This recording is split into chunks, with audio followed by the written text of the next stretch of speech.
Okay. All right. I think we can start now.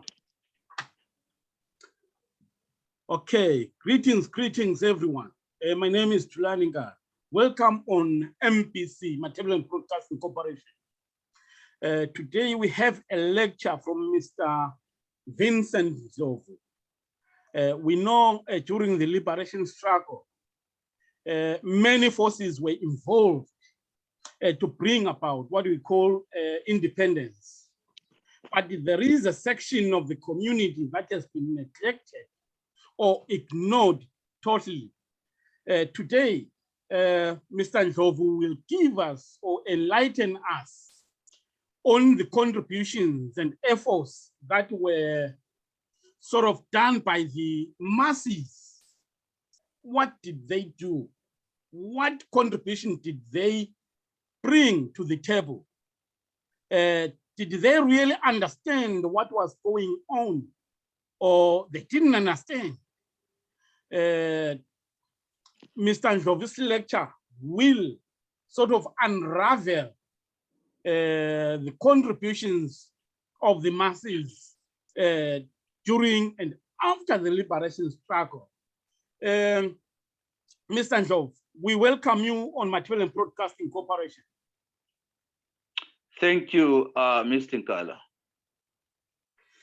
Okay, basically, this is going to be an opportunity to teach us, enlighten us on what the masses did during the liberation struggle. What was their contribution to the liberation struggle? Did they contribute anything to the liberation struggle, or they were just mere people doing nothing? So we will hear from you. And after that, we will ask, today I'm not going to ask you a lot of questions. I will really ask people to engage with you. Yeah, so this is your chance, Babanzo. Over to you.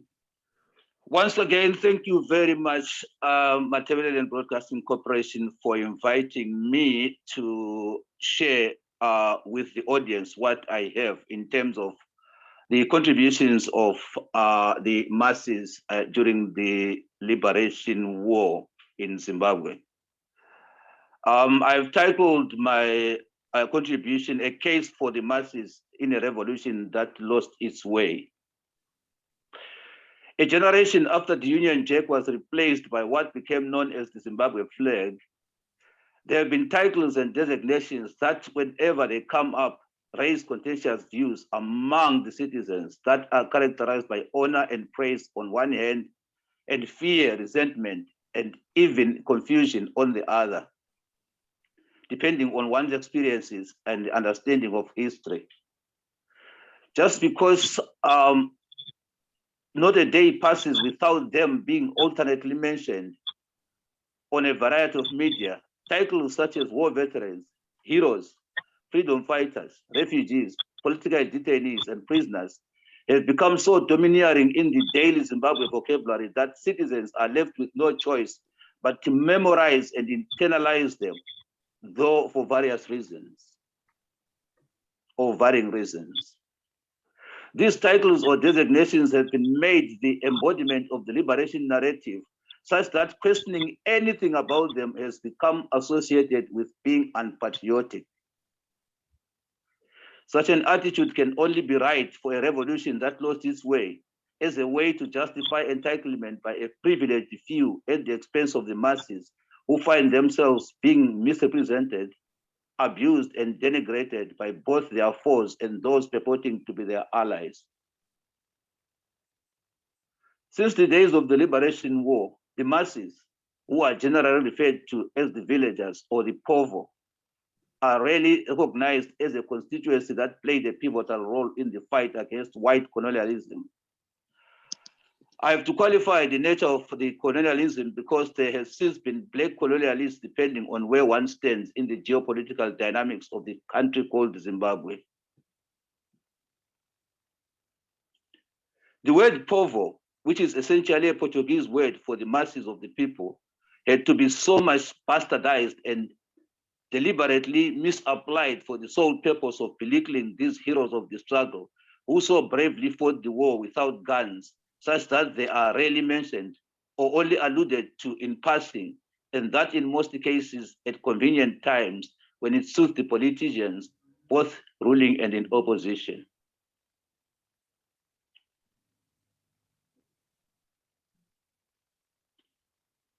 While on one hand, the armed fighters with whom they fought side by side undermined them as having a limited understanding of the struggle, on the other, the enemy also defined and treated them as mere terrorist collaborators. And as if that was not enough denigration, even the government that they brought into power still classifies them as war collaborators, as evidenced by the recent questionable nationwide so-called vetting exercise, whose purpose is to, as usual, replenish the dwindling ranks of gullible war veterans to be used to terrorize citizens towards the pending watershed general election in 2023. Generally known as villagers, a term that also characterized them to be of lesser social standing compared to other citizens.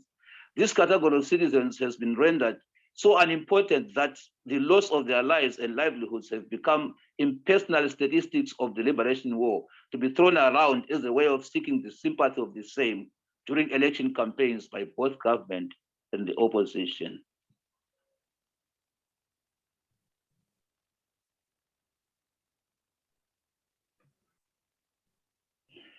At this point, an inquisitive mind should be asking the question, who exactly are these people? And why do they seem to be looked down upon by both sides of the war, who define them as mere collaborators? A tag that has devalued their lives and that they have carried to this day. Further interrogation would have the same inquisitive mind asking the question, but whose war was it? Why did they ever take part, and for whose benefit? Notwithstanding the outcome of that pernicious and unforgettable period of history that has remained a nightmare in the lives of some, it is in trying to attend to these very pertinent questions that seem to have been pushed to the periphery in the liberation discourse that I will try to present today's lecture, with the hope of putting things in perspective to bring to the surface the role of the masses, the peasants and the workers, if you like, in the liberation war that seems to have been buried together with the last best of the AK-47 against the FN rifle in a grave that the politician stands on to plead his or her case to be elected back into power to oppress, to continue with the oppression of the remnants and offspring of these neglected heroes, without whose participation there would be no Zimbabwe to talk about, even in its unenviable state. Yeah, religious events that and research they are aimed at destabilizing Iran. As a matter of fact, the politicians, both past and present, and the former armed fighters who seem to want to monopolize the liberation legacy are biological as much as they are political products of the same villagers that the armed combatants had to depend upon to execute the war.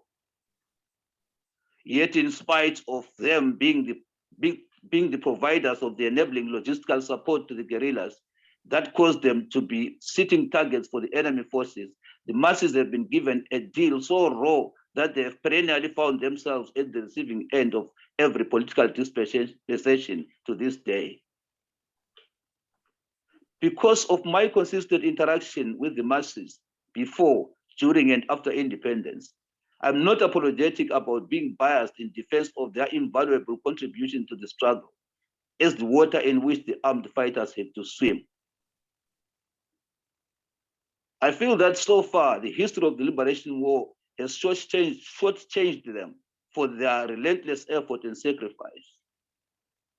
I'm talking here of people who provided all the logistical support to the effort that forced the enemy into negotiations that led to the ceasefire in December 1979.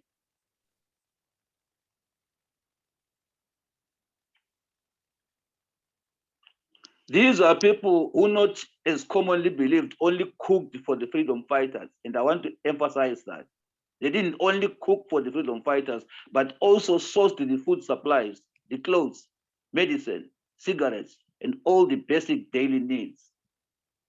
These are the people who provided information, succor in times of distress, and moral support at great risk of being killed, imprisoned, restricted, and having their homes burnt to ashes, and their livestock confiscated and shot and killed to deprive them of the resources to support their families, and by extension, the war effort. I'm talking here of people who so gallantly financed the war out of their poverty with the hope that liberty and freedom would one day compensate their toil.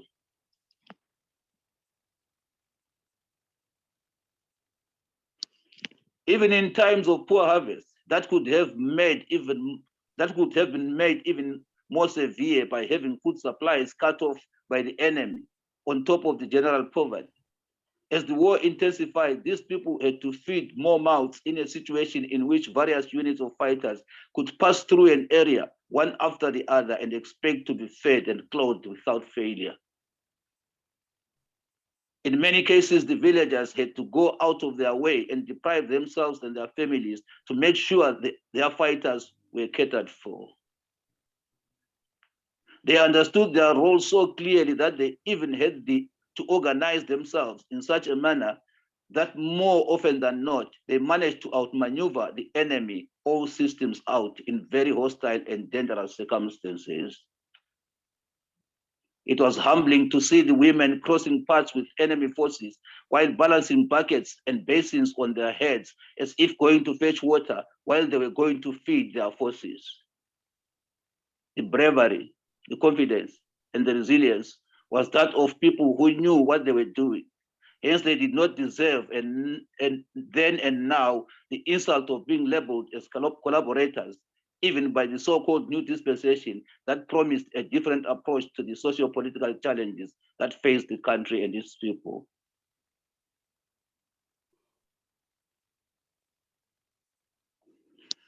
The political organization was such that the youths, most of whom had stopped going to school because of the war, had to either voluntarily or with a bit of persuasion find themselves playing the role of being the eyes of both the villagers and the armed fighters against the enemy forces, playing the role of being the shadow police and the intelligence services of the time, which they executed with so much zeal and resilience with the hope that for their freedom, the risks were worth taking.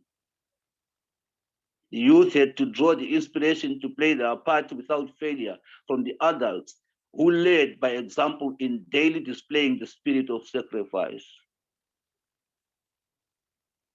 During the course of time, the youth's active participation would prove to the enemy beyond reasonable doubt that it was as much their war as it was for the armed fighters.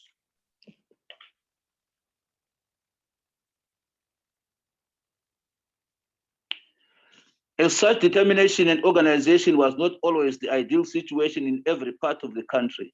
Allow me to talk from a Zipra point of view and to use Cholocho, where I fought the war, as a case study, where the youth, in conjunction with and under the guidance of the ZAPU structures, with an input by guerrillas on security matters, the people organized themselves into a well-oiled war machinery that constituted a complete local authority, with the armed fighters playing the role of the defense forces, such that by the ceasefire in 1979, we controlled the movement of vehicular traffic by allocating routes to business and passenger transport, such that it became enemy forces' turn to resort to guerrilla warfare in using the roads from point A to point B,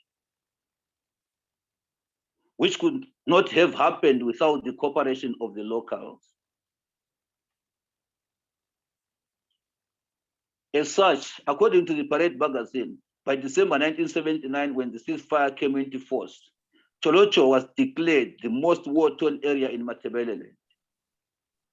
The war effort had been so much organized that most essential services, such as shops and buses, still provided uninterrupted services, except those that were closed by the enemy, or those that we had to stop ourselves for security reasons, but always in consultation with the local community, or else it would not work.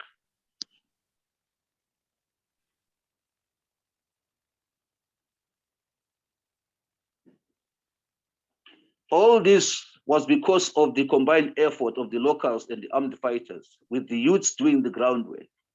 By late 1979, one would hear conversations about the reopening of schools, which had to be basically hindered by the danger of making pupils targets for an enemy that had viewed schools as potential recruitment hubs for guerrilla training. In any case, these hushed conversations would only have become a reality with time, when reinforcements were coming in to defend the semi-liberated areas, if it were not of the ceasefire arrangements. I'm talking here of areas that had become inaccessible to the government of the day, its administrative capacity crippled, and all economic activity stopped. It had become even more exciting and quite a positive development to see some locals who had run away from the war to urban settlements beginning to voluntarily trickle back to their homes to take an active part in the struggle.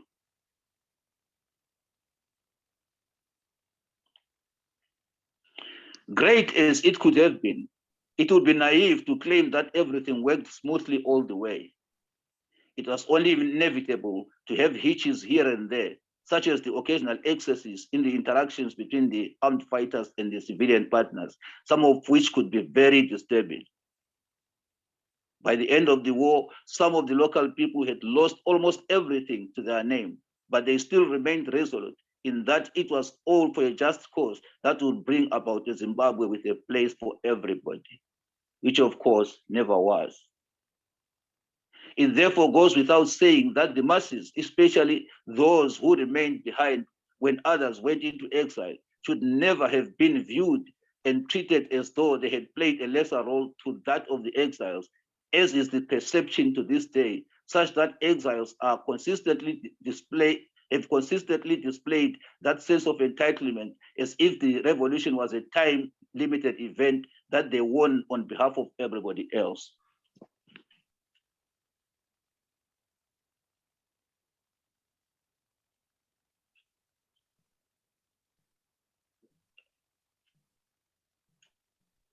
Again, citing Cholocho with a real-life context to buttress my case for the masses in a revolution that lost its way.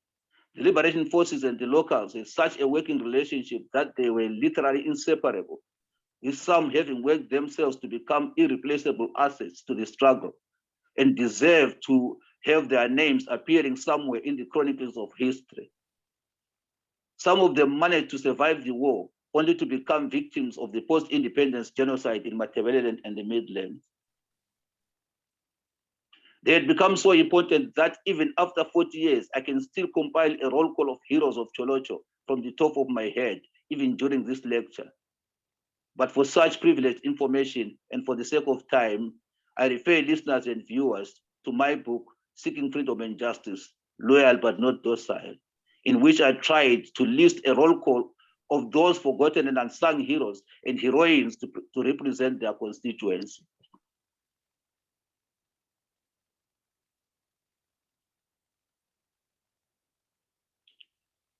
Let me end by categorically stating that as much as consultative and feedback meetings between the armed fighters and the locals were necessary, what appears in history textbooks as universal or standard guerrilla practice in the form of what has become popularly known as pungwes or all-night vigils was not part of the ZIPRA mode of operation.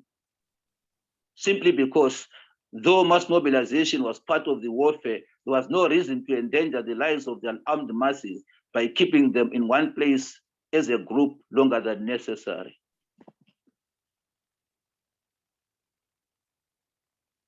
There was also no reason why we would establish within our operational areas bases that we could not defend against the principles of guerrilla warfare. Overall, as much as the masses who were unarmed partners in the struggle cared for us, we in turn had to also care for them and made their security a priority. I thank you all for listening.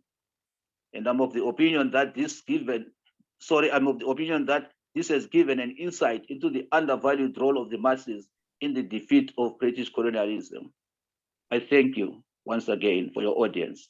Oh, Thanks very much, Baba Njov. This is amazing. Many people might not have known the contributions of the masses in general towards the liberation of Zimbabwe.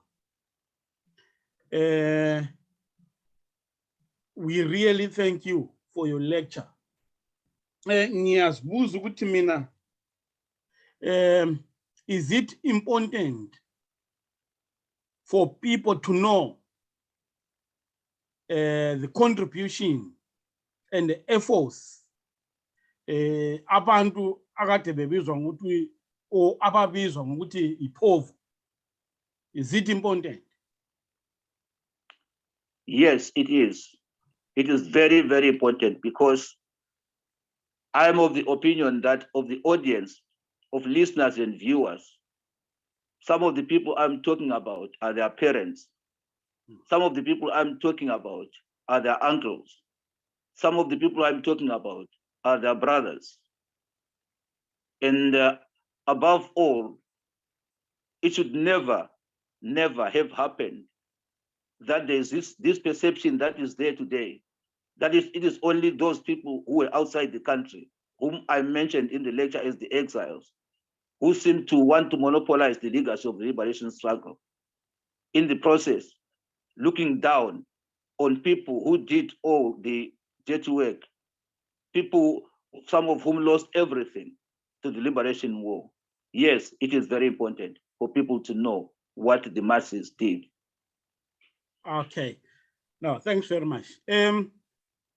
Ngizonikeza abantu ithuba leli lokuthi uma befuna ukubuza, uma kukhona abafuna ukuthi bekubuze kuBaba uNdlovu. This is the time you can raise your hand, then ngizokuqamba and engage Mr. Ndlovu. While list people are raising their hands, I'm painfully aware from your lecture that these people that we are talking about, they were not armed. However, they were sort of in between, not just even two armies, but maybe several armies, because there was ZIPRA, the Rhodesian forces, and other forces. These people were expected to serve all these different armies, maybe on equal terms. Then I asked myself, how did they manage to do it? Maybe if you can help us with that, Baba. This is exactly what I mentioned in my lecture, that their determination, their resilience, and their sacrifice, they were so organized to the extent that they outmaneuvered the enemy in any way, all systems out, because they knew what they wanted.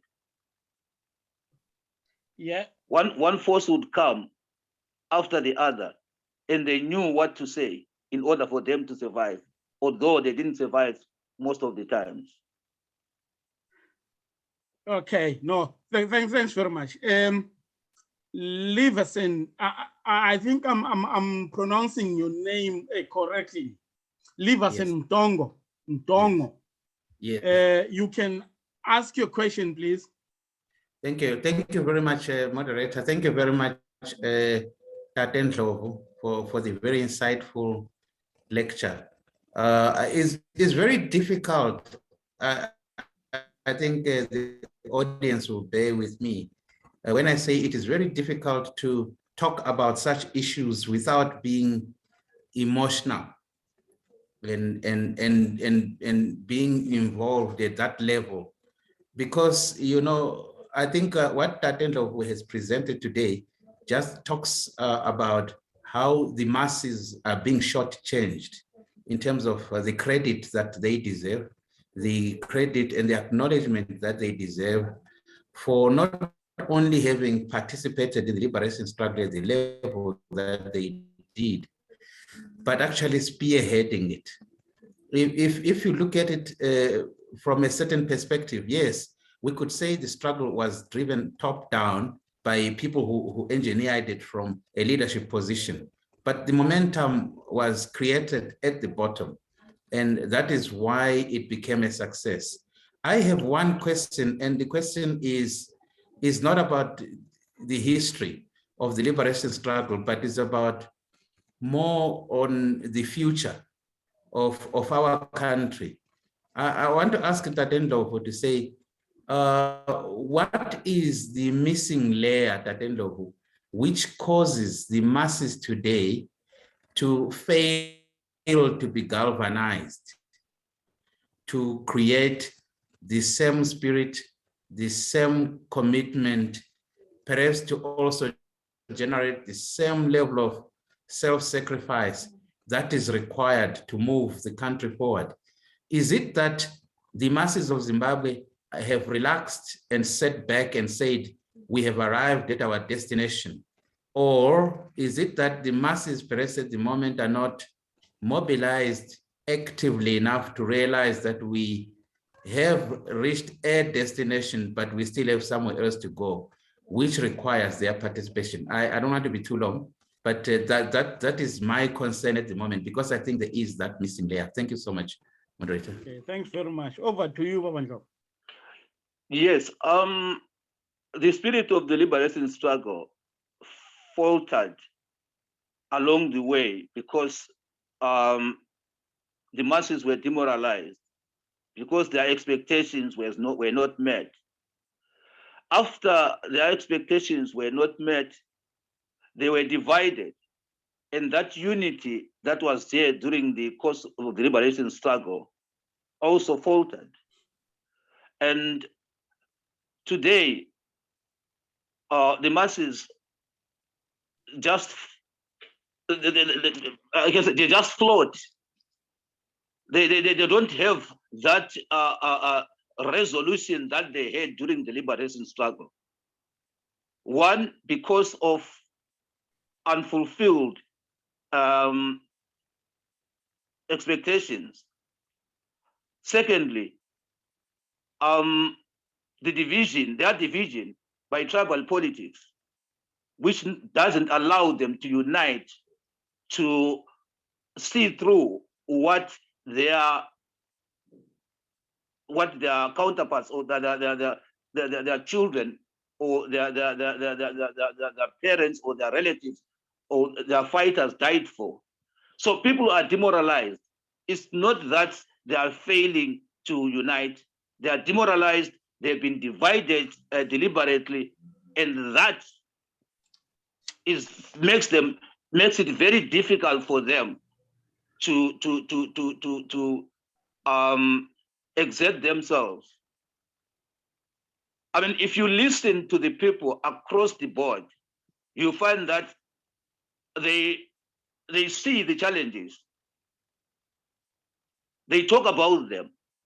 But what remains is that they cannot come together because, one, they are demoralized, and secondly, they've been divided. And having said that, I for 10 years was a community development worker, and I majored in civic education.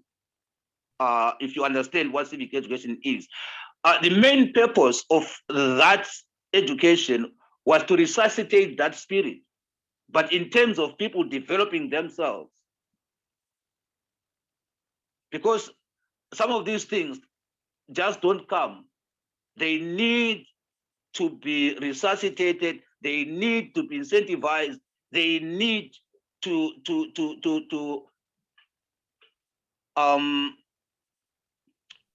they need people to be reminded of who they are and where they are coming from. But today, people are just floating. So to summarize the whole thing, it's not that people are unable to come together to solve their challenges, but it's because they are demoralized, they are divided, and they just decide to float along. So it's something that needs a sort of resuscitation of that spirit, so that they can develop themselves, so that they can work together to develop themselves. I don't know whether I've answered the question. Mr. Mtong. Yes. You can Yes, thank you engage very with much. Sandra. Yes. No, thank you. Thank you. I confirm that, yes, I'm quite satisfied with the answer.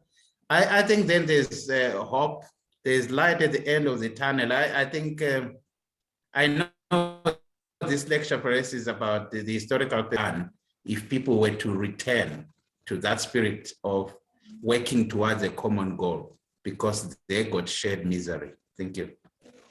Okay, no, thanks very much. Mr. Mkanja, Derek Mkanja, do you have any comment, question? Yeah, hello. Yes, Salibonani Bantu. Yeah, I think I would like to add to what Liverson said, because I mean, I was never involved in the struggle at home, but I obviously witnessed it from a distance, because I was overseas during the struggle.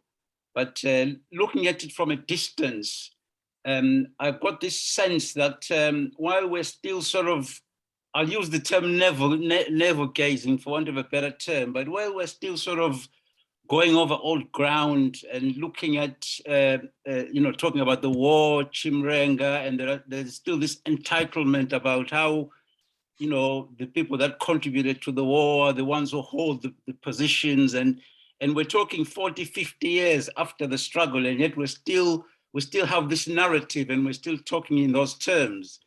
And I have this vision that, until we get to a situation where we put the war behind us, regardless of whether we are Shona or Ndebele, and I do understand that there are issues with material and being ignored and the people suffering and so on, which is why Mr. Ndlovu knows I'm involved in my own projects to try and address that situation. But until we can get into a position where, and I use the term the digital generation, the people that have been born and grown up with in the digital age, and all they think about is technology and how can we use technology to improve people's lives. And then I fear that we're not really going to move on, And whilst it's interesting to understand that the people contributed, and almost intuitively we know they did, because otherwise the war would not have been, we would not have executed the war. Certainly the guerrillas would not have survived without the local people helping them. I feel that we really should be moving the narrative onto, what can we get our young people to do in this digital age to sort of move forward? Because I firmly believe that digital technology has now created a level playing field where people can actually circumvent some of the systematic problems that have led to a lot of people being disenfranchised and so on and so on. So that is where that is sort of the comment I would make, that as Liverson said, what do we need to rekindle that spirit of togetherness and resolution, but apply that energy to something different in terms of how can we improve ourselves. That's the sort of comment I would make. Yeah. Mr. Mkanja, I do hear what you are saying, but I'm just thinking. Don't you think that if we ignore or to reflect on what happened in the past, we face a risk of facing the same predicament in the future? We might say the youth should do this, yeah. But they will face the same predicament of their parents. Yes, no, I certainly don't. I don't think we should not be discussing the past, and we should not be highlighting these issues, because obviously it's the history that has brought us here, and we need to understand, the true narrative of what happened. And I certainly concur with that. But in terms of my comments about what else we should be doing, I think we should also be focusing on how we can move on from a war that happened 40, 50 years ago, and look to see how we can improve the situation of the people on the ground. Because I mean, I despair when I go to Zimbabwe to do some of the charity work that I do, and I wonder how we can actually improve the people's lives now on the ground, because that is what the people need, you know. Yeah, Can I come thank in? you very much. Yes, sir. Mr. Ndlovu. Can I come in? Yes, please. I think what should be realized is that apathy is not only political. If you listen to Mr. Mdongo's question, people are not apathetic only politically, even economically. So there's a reason why there's so much apathy. And the reason is that our history has been distorted. And some of the things that we are trying to put in perspective is to get to a point where people will move together. We understand that we are supposed to be looking at the future because we can't live in the past. That is a foregone thing. But what we are trying to do is to correct history so that people will move together. Yeah, the distortions that are there are the ones that make people apathetic. What happened to the spirit that Mr. Mdongo was asking about? What's more than that spirit? We should look at that. Otherwise, even if we move into the digital stage, people will still be apathetic. No, I understand. And we won't move. Absolutely. Okay, no, thanks very much. I was wondering, Joshua Matitanyon, any comment, any question?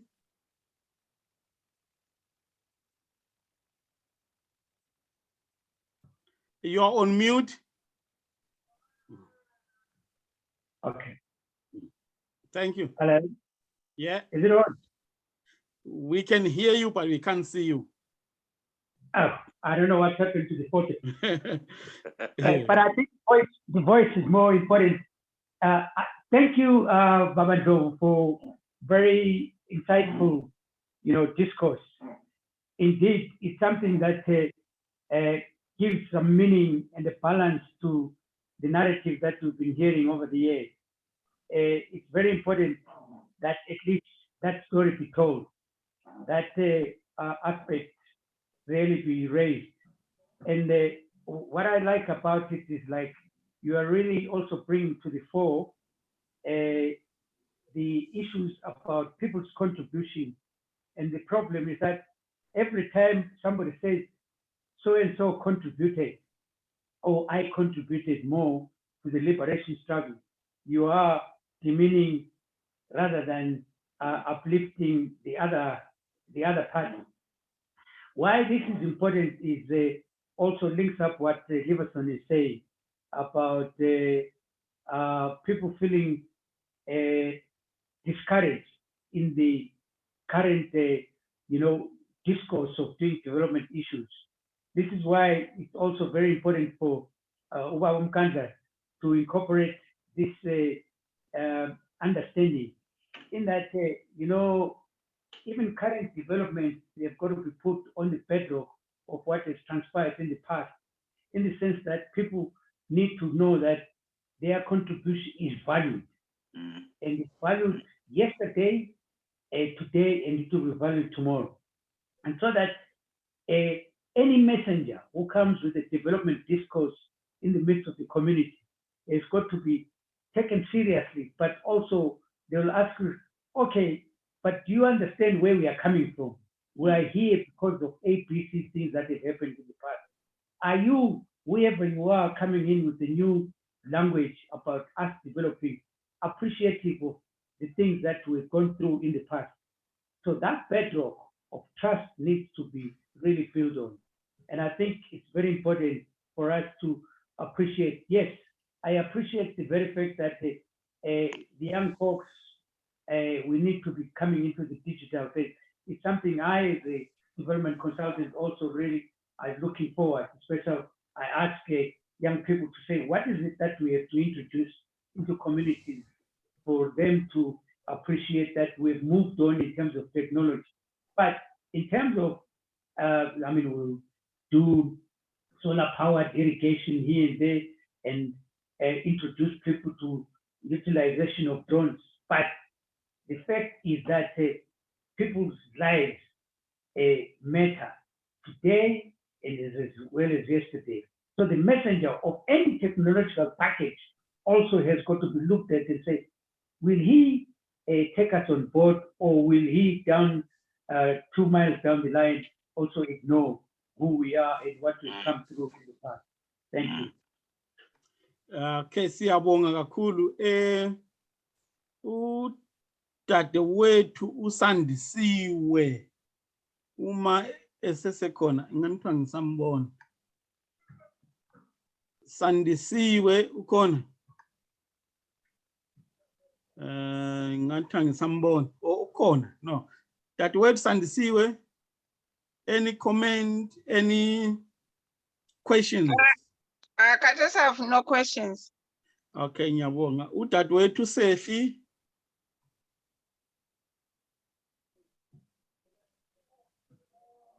Dadewethu Sefi, any comment, any question? Sorry, I'm trying to unmute myself. Okay. Hello, everyone. Yebo. As far as this subject is concerned, for me, I'm old now, but I grew up, I was slightly not younger, but my location did not allow me to experience the liberation struggle in its full manner. Although I was a victim somehow because the schools were closed in the rural areas, and then our father moved us into the city. So we kind of missed it that way, if you know what I mean. But no, I agree with the other speakers, both sides that say history is important to unravel and understand, but also we must move on. Especially talking about, you know, the narrative that has been misinterpreted over the years. Like I say, I was slightly younger, but if I look at those who are even younger than me, they have no clue. At least I have some bits and pieces of it, but those who are younger than me have no clue whatsoever. For example, in some of my chats with Uwabondovu, you know, we chat now and again about the liberation struggle. You find, you know, for example, this Ndebele Shona thing, there was a lot of Shonas in Zapo, quite a number of them. But how many people know that now with this narrative that we've been given? Many people don't even know that. It's as if these people who've been fighting all our lives. But no, they all went out to fight the same enemy. And they were actually fighting on the same side, in the same teams. So something went wrong somewhere, and the narrative has been disputed, and somebody has taken advantage of that and forgot to tell us the story, or deliberately left the truth, such that now we look as if we're divided, because yet the division is not caused by that, to be fair. In the war, these people were fighting together alongside. He would tell you that, you know, he's got friends in the Shona tribe. So have I. I've got Abazulu and stuff like that. So that is not the issue. The issue is the misinterpretation, if you know what I mean. Thank you. Okay, no, thanks very much. Mr. Francis Chirimuta, do you have any question, any comment?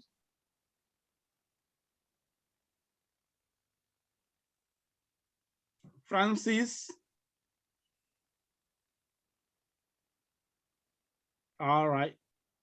Maybe you are unmuting yourself. Mr. Dube?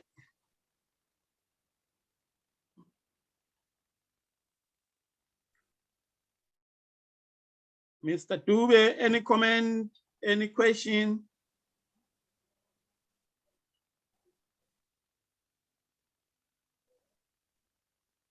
Okay. While the people are thinking of what to ask or what to say, Babanjov, from Yes, what ma'am. people have said, do you have anything to say? Yes, I have something to say. What I would like to let people know is that I'm someone who has moved on. If I look at myself and what I went through in the whole of my life up to where I am today, I'm somebody who has moved on a lot. with no regrets, with no grudges, with all the freedom that I can attain.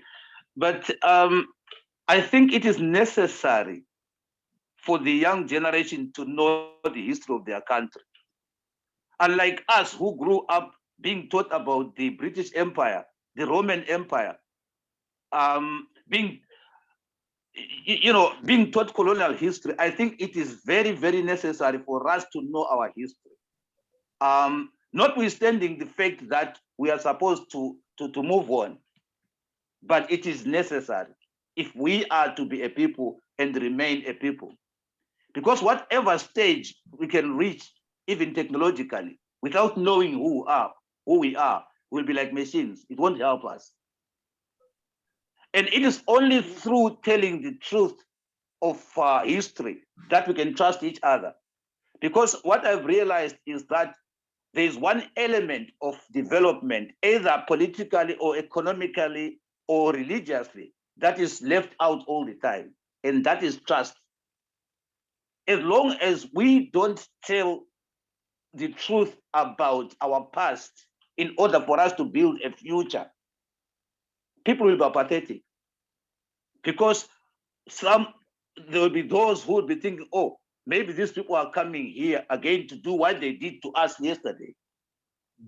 So I think it is very, very necessary for history to be told, especially ours, that got to a point where it is told by diverse institutions for diverse reasons, instead of telling the true history of the country as it is. If I'm making myself clear. Okay, yeah. No, siyabonga kakhulu Baba Ndlovu.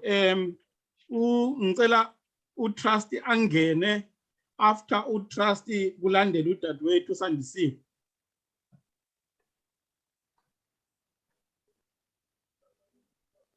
Ngena trust. Unmute yourself.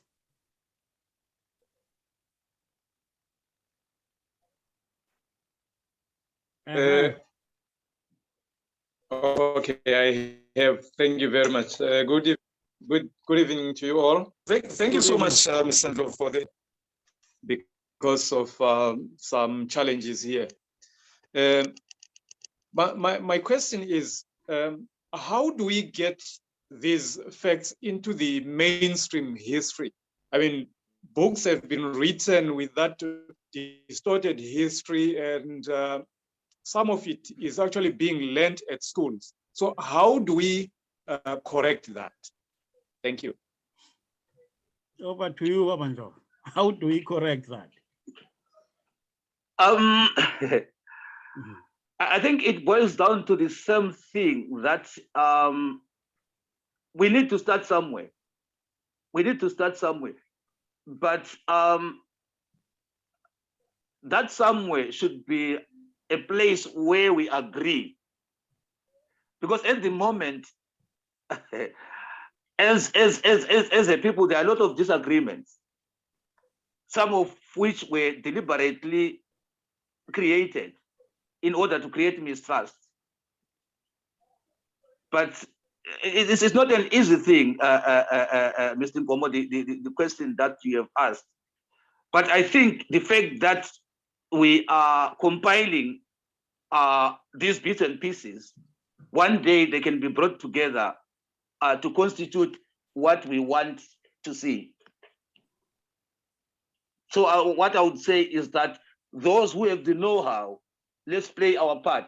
We will meet somewhere one day where this can be compiled into something comprehensive to challenge the lies that have been told.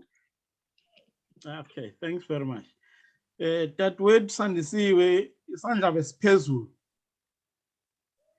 Sorry, it was a mistake. Oh, Thank was it a mistake? Yes. Okay, no, that's okay.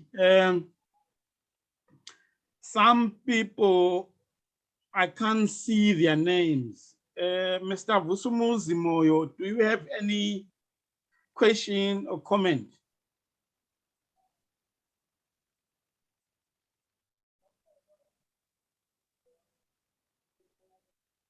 Mr. Moyo Vusumus, any comment or question?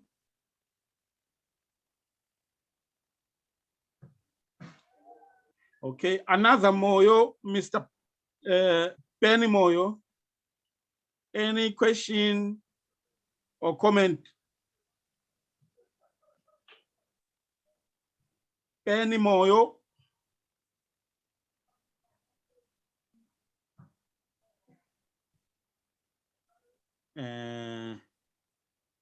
All right. iPhone 2. Hello. Oh, Mr. Moyo, okay. You can. I have no question, but I just want to make a comment. That's fine. I want to corroborate what Comrade Joves just was presenting in his lecture, because I was part of the ZAP youth structures, and we would like to confirm that indeed we acted as couriers of intelligence information. Logistics and everything that it described is accurate and historical correct. I would also want to say that it is indeed true that the masses played an unsung role and very heroic. I would want to say at one stage, I actually carried a comrade who had been shot in a Scotch cart, ferried him to a different district where he was further ferried and taken to Botswana for treatment. I had met the comrade after independence who would otherwise have died. Thank you. Thanks very much, Mr. Moyo. Maybe if you don't mind, if you can sort of give us a picture of what risk do you think you faced at that time when you were carrying that information or helping in any way? Let me start. When I was in Form 1, my trunk from town was carrying not my clothes. I was carrying boots. I was carrying jeans. I was carrying stockings for the liberation fighters out in the villages when I was going home. And fortunately, the enemy never thought to search school kids at that time. But I ran the risk. I could have been, if I had been arrested, I would probably have been sent to the KIPS. Mm-hmm. When I was carrying this comrade who had been shot, I was also carrying maize for grinding. And so when on my way back, I was stopped by the army. Fortunately, we cleaned the Scotch carts. I was now carrying meal. They searched everywhere but could not find anything. And indeed, I ran the risk. I would have been shot, and I think my family would have suffered the same risk too. Mm-hmm.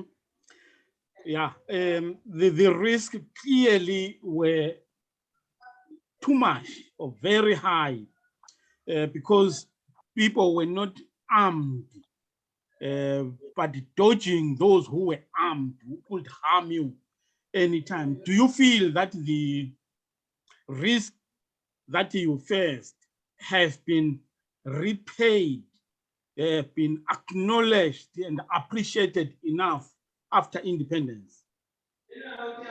I don't think so. There's been no effort to acknowledge the contribution, and I think our whole views of what the liberation struggle would bring is very different from what we've experienced afterwards. Mm-hmm. The nightmare of post-independence, particularly between 1983 to 1987, the horrors that we lived through, I think were worse than what we experienced during the struggle for independence. Mm-hmm. Can I come in? Yes, Mr. Sanjov, yes. Sorry, let Mr. Moyo finish. Do you finish, Mr. Moyo? I feel a sense of betrayal. I feel a sense that there is, apart from the lack of acknowledgement, I feel deep down that we've been betrayed. That's all I can say. Okay, no, thank you. Mr. Sanjov. Okay, from what Mr. Moyo is saying, one can tell that it takes individuals with the resilience to carry on. Otherwise, some people who were involved during that time, it is very difficult for them to feel as part of the way forward. For those reasons, that they feel they were betrayed. One, if you listen to what Mr. Moyo has said, this tells you, and even the youth of today, the digital youth, that you cannot change a situation without sacrificing something. It might not be the same sacrifice that took place during our time, but the fact remains that you cannot change a situation while conforming to it. That's why you find that even in economics, whether it's in science, most people who are inventors, initially when they start, they are regarded as rebels because they go against convention. If I make myself clear. Okay, no, thanks very much. Thanks very much. Anyone with any comment or questions before we bring it to a close? You can say without, you can talk without lifting up your hand. Sit down in the position. Anyone? If no one, then I will ask Mr. Ndlovu to give us his closing remarks. Thank you.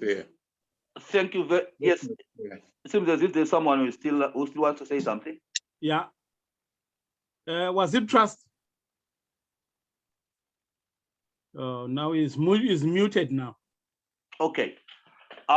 Thank you very much. Once again, I would like to thank Matabeleland Broadcasting Corporation for inviting me to give this lecture about the participation of the masses, which is always understated for reasons known to those who do it.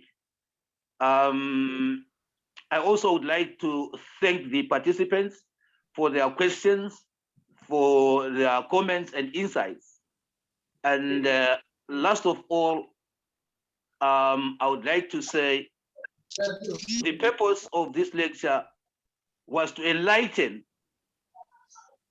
those who might not have the information of exactly what transpired, and not for the purpose of remaining ensconced in the past, but for the purpose of knowing the past in order to build a future. Thank you very much. Okay, siyabonga kakhulu Baba Ndlovu. Sibonge kakhulu nakubo bonke abaparticipate namhlanje ngembuzo nangembono yabo emihle kakhulu. Ngobani labo bantu abacontributayo? Who were those masses? Eqinisweni ukuthi abanye bekungobhuti bethu, abanye bekungobaba bethu, abanye bekungo-auntie bethu, omalume bethu, ogogo bethu. Kunye nathi uqobo ebese sikhona ngaleso sikhathi. Senzele ukuthi uma sisiya phambili sazi ukuthi wonke umuntu owacontributayo abongwe ngokufanele, abukwe ngokufanele. Ikho ke siyabonga kakhulu. Asihlanganeni futhi kwezinye inhlelo zeMatabeleland Broadcasting Corporation. Sibongile kakhulu. Lisa. Thank you.